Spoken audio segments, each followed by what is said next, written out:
Dear students, now we are going to discuss about Biot Savart Law and its applications.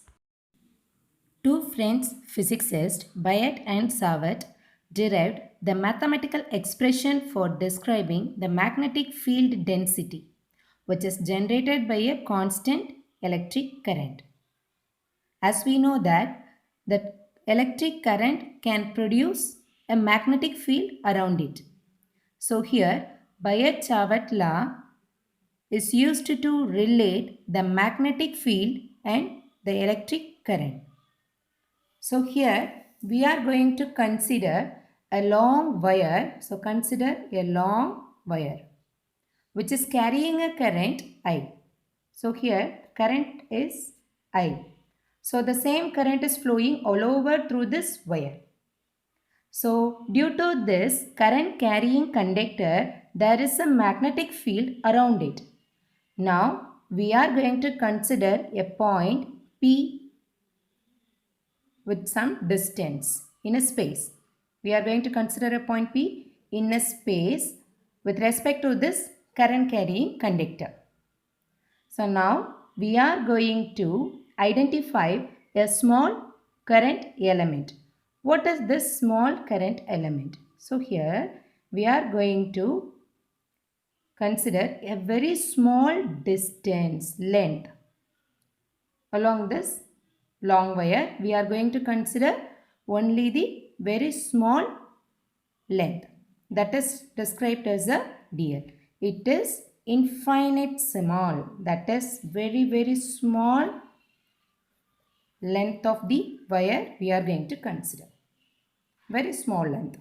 Okay, so now we are going to find out the electric flux density at this point P because of this small length of the wire.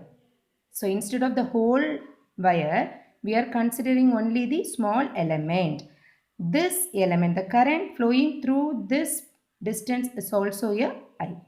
So this part is called as current element. I into dl is nothing but the current element. So that now we are going to find out the flux density at this point P due to this current element.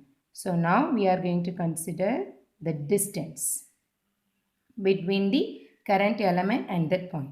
So this is nothing but R vector. This is nothing but R. The distance between the current element and the point is R. Okay. So now the flux density produced at this point depends on what? So here the first thing, the density, that is magnetic flux density produced at this point depends on the current element first. Correct. The current element is little bit larger means the flux density is also larger one.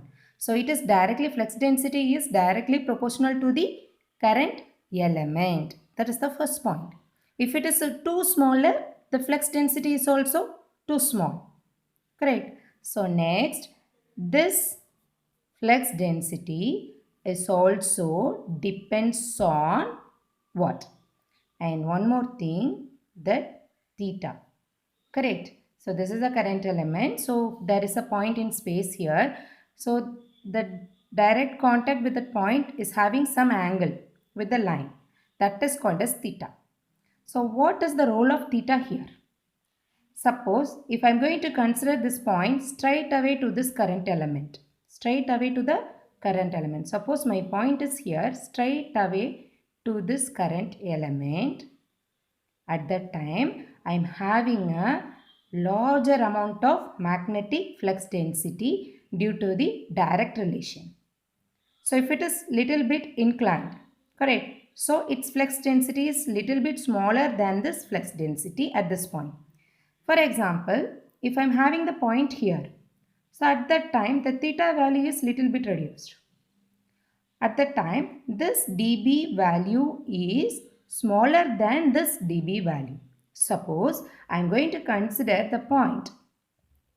Okay, so point over here means there is no magnetic flux density because the current carrying conductor develops the magnetic field around it, not on it. Okay, so here if I'm going to consider along this wire, at that time what is the value of theta?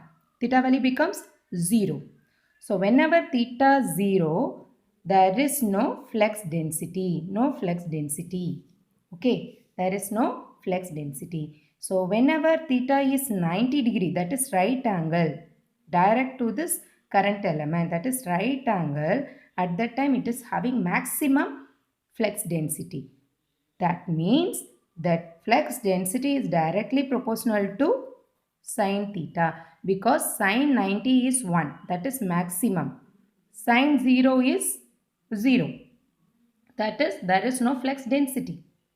Do you all understand? So the flux density is directly proportional to the current element and directly proportional to the sine theta. Okay. So and next one is, suppose if the point I am going to consider nearer, very nearer to this component, what will happen? It is very closer to this element means the magnetic flux is very more. If it is far away from this element, it is less. So this flux density is inversely proportional to the square of the distance between the element and the point. Do you all understand?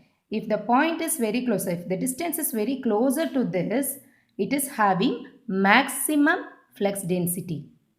If it is closer, distance is smaller means larger flux density. If the distance is far away, if the distance is greater the distance, smaller the flux density. So it is inversely proportional. So these three concepts are very, very important.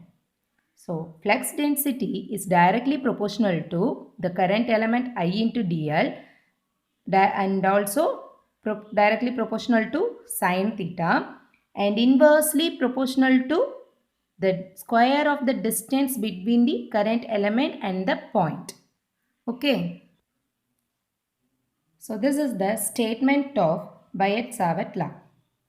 That is, the magnetic flux density produced by a current element at any point in a magnetic field is proportional to the current element and inversely proportional to the square of the distance between them. Correct. So this is the statement. First point is what? It is that magnetic flux density is proportional to the current element inversely proportional to the square of the distance between them. So as we already discussed the same point, right? Consider a long wire carrying the current I and consider a very smaller element that is called as current element I into dl and consider the point P in a space, the distance is r, the angle is theta. So dB is directly proportional to ideal by r square, directly that and also directly proportional to ideal, inversely proportional to r square. dB is inversely directly proportional to sine theta.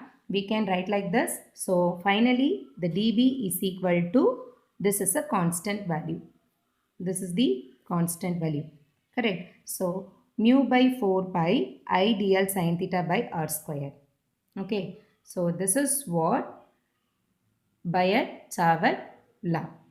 Okay, it is very, very, very important. So now we have obtained only the magnitude of the magnetic flux density. Okay, so the Biot Savart equation can be written like this. dB is equal to mu by 4 pi is nothing but a constant ideal sine theta divided by r square. Ideal is the current element, r is the distance, mu is the permeability. So Biot Savart law in vector form. So how do we get the vector form? So for that dB vector is equal to mu by 4 pi ideal. So here the distance is a vector. This distance is also a vector quantity. I is a scalar here. Theta is also a scalar here. Sin theta. So for getting that vector form, we are going to multiply and divide by r. Okay, so this is what the magnitude. This magnitude is multiplied by r vector in the numerator, in the denominator.